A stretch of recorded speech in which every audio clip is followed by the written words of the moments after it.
அவன் வந்து இந்த அவையை அவமதிச்சுட்டு போயிட்டான், திரும்பவும் அவனை வந்து இந்த கேமில் சேர்க்கக்கூடாது, டாஸ்கில் சேர்க்கக்கூடாதுன்னு ஏன் சொல்லலை? ஒரு ராணியாக அவங்களுக்கு ஏன் கட்டளை போட துப்பு இல்லை? மன்னிப்பு கேட்க முடியாதுன்னா அவையை விட்டு வெளியில் போங்க சொல்லியிருந்தா சூப்பராக இருந்திருக்குமே இந்த டாஸ்க்கு. ஏன் சொல்லலை?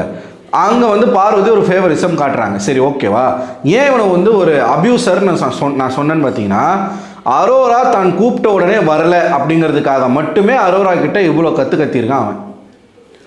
நீங்கள் நோட் பண்ணி பார்த்தீங்கன்னா இந்த வீட்டுக்குள்ளே இருக்கக்கூடிய அத்தனை பெண்கள்கிட்டையும் அத்துமீறி இருக்கான் இந்த திவாகர். நந்தினி வாரம் வெளில போனாங்களே, நந்தினி அவங்கக்கிட்ட போய் நான் கட்டிக்கிறீங்களா, அவங்க தம்பிக்கிட்ட வந்து நான் பொண்ணு கேட்கவான்னு கேட்டான். அப்சரா அவன் மோந்து பார்த்தான். ஒரு முறை இருமுறை இல்லை, 3-4 முறை அப்சரா அவன் மோந்து பார்த்துருக்கான். அப்சரா நடந்து போகும்போது அவன் எங்கே பார்த்தான்றதை நீங்களே பார்த்துருப்பீங்க பல இடங்களில். அரோராவை மோந்து பார்த்துருக்கான், அரோரா கிட்ட முத்தம் கேட்டிருக்கான், அரோராவை கட்டி பிடிக்க போயிருக்கான், கையை பிடிச்சி இழுத்துருக்கான், 2 பேரும் டான்ஸ் ஆடி இருக்காங்க. அரோராவை அவன் எங்கே பார்த்தான்னு அரோராவே சொல்லியிருக்காங்க. மூஞ்சி இங்கே இருக்குது எங்கே பார்க்குறீங்கன்னு அரோரா கேட்டிருக்காங்க. வியானா கிட்ட பேசியிருக்கான். அதுக்கப்புறமா அண்ணன் சொன்னதுலேருந்து போயிட்டான். சுபிக்ஷா குளிச்சுட்டு வரும் பொழுது இதே பார்வதி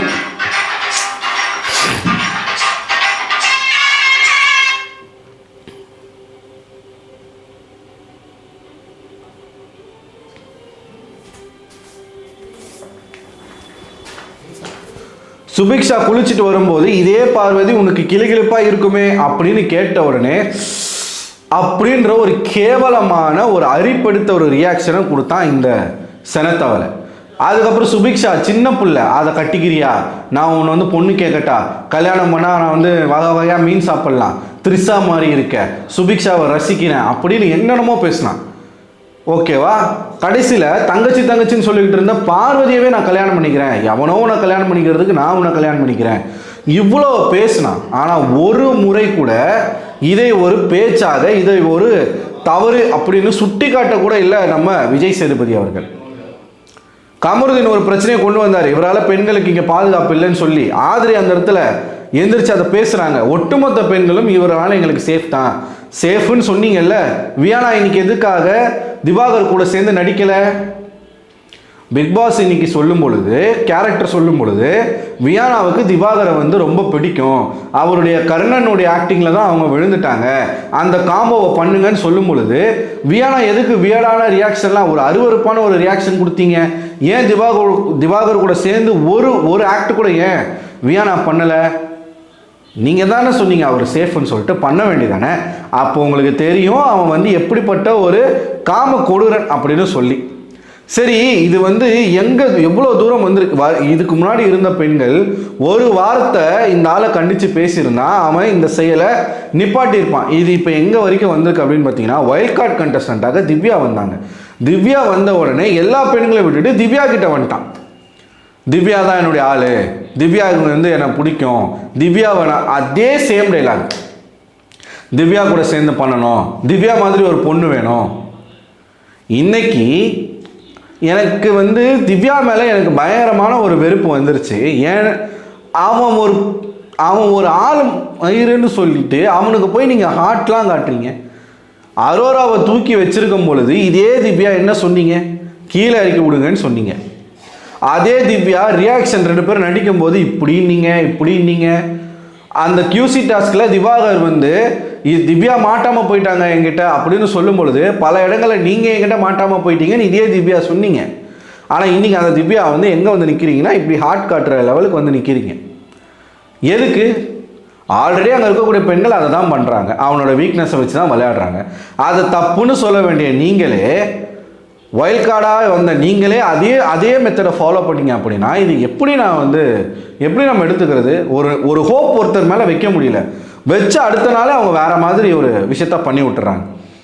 சரி, இதுக்கப்புறம் என்ன நடக்குது அப்படின்னு பார்த்தீங்கன்னா, திவ்யா அவர்கள் இந்த டாஸ்க் முடிஞ்சிட்ட பிறகு போயிட்டு திவாகருக்கு கையை கொடுக்குறாங்க. கையை கொடுத்த திவாகர் வந்து திவ்யா கையை பிடிச்சி நல்லா நசுக்கி விட்டுருக்காங்க. அவங்க வந்து கேட்குறாங்க, ஏங்க திவாகர், உங்களுக்கு வந்து நான் வாழ்த்து சொல்கிறதுக்கு கையை கொடுத்தா இப்படியாங்க நசுக்குவீங்க அப்படின்னு கேட்டால், அந்த செனத்தவளை என்ன தெரியுமா சொல்கிறான்? படுத்துக்கிட்டு எல்லாம் ஒரு ஆசை தான் அப்படின்றான். இவங்க உடனே அப்படின்றாங்க. ஏன் இது வரைக்கும் ஒரு பெண்கள் கூட செருப்பை கழட்டி அவனை அடிக்க மாட்டீங்க? வெளியில் இதே வேலையை அவன் பண்ணானா எத்தனை செருப்பால் அடி வாங்குவான் தெரியுமா? இந்த வீட்டுக்குள்ளே ஒருத்தர் கூட அதை எதிர்த்து ஏன் வாய்ஸ் அவுட் பண்ண மாட்டீங்க? எல்லாம் ஒரு ஆசைத்தான் அவன் எப்படிங்க சொல்கிறான்? ஏன் இன்னும் அவனுக்கு ரெட் கார்டு கொடுக்க மாட்டாங்க? ஏன் தெரியுமா? அங்கே இருக்கக்கூடிய பெண்கள் அது ஒரு அஃபென்ஸான ஒரு விஷயமாவே பார்க்கல. அதை பற்றி அவங்க எதுவுமே பேச மாட்டுறாங்க. அதை அவங்க ரொம்ப ஈஸியாக எடுத்துகிட்டு போகிறாங்க. அங்கே இருக்கிற பெண்களுக்கு ஒரு பிரச்சனைனா தானே இவங்க அது ஒரு காரணமாக பேசுவாங்க.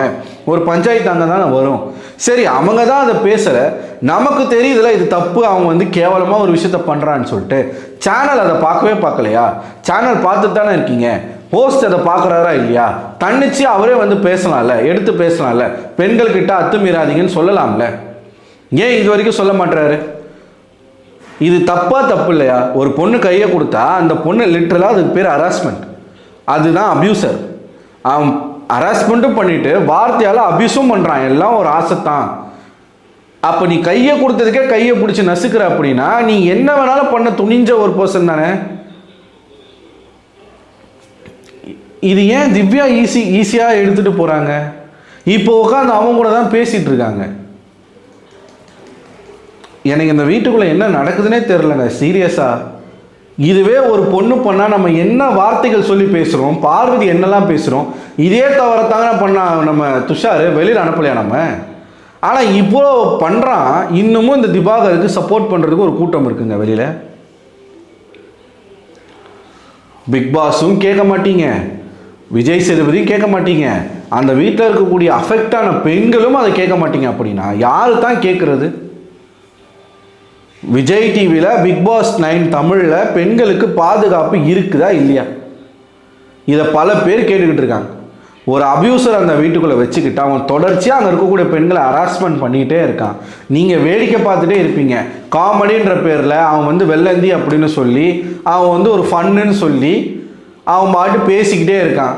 ஒரு கேரக்டர் ராஜமாதான்ற கேரக்டரை ஃப்ளட் பண்ணலாமான்னு கேட்குறான். என்ன எக்ஸாம்பிளை செட் பண்ணுறீங்க விஜய் டிவி? இந்த மாதிரியான ஆட்களை கூட நாங்கள் அங்கீகாரம் கொடுப்போன்னு சொல்கிறீங்களா? கொடுத்துட்டீங்க. அவன் வெளியில் இன்னும் என்னென்ன அட்டுழியம் பண்ண போகிறான்னு தெரியலையே. யார் தான் கேட்குறது? எனக்கு அதுதான் கேள்வி. யார் தான் கேட்குறது? இவன் பண்ணிகிட்டே இருப்பான், நீங்கள் பார்த்துட்டே இருப்பீங்க. யார் தான் அதை நோக்கி கேள்விகள் கேட்குறது? மக்கள் சப்போர்ட் பண்ணுவீங்க, ஹோஸ்ட்டு கண்டுக்க மாட்டீங்க, சேனலும் கண்டுக்க மாட்டீங்க, அங்கே இருக்கக்கூடிய பெண்களும் கண்டுக்க மாட்டீங்க. அவன் பண்ணிக்கிட்டே இருப்பான். எத்தனை நாள் இதை பொறுத்துக்கிட்டே இருக்கிறது?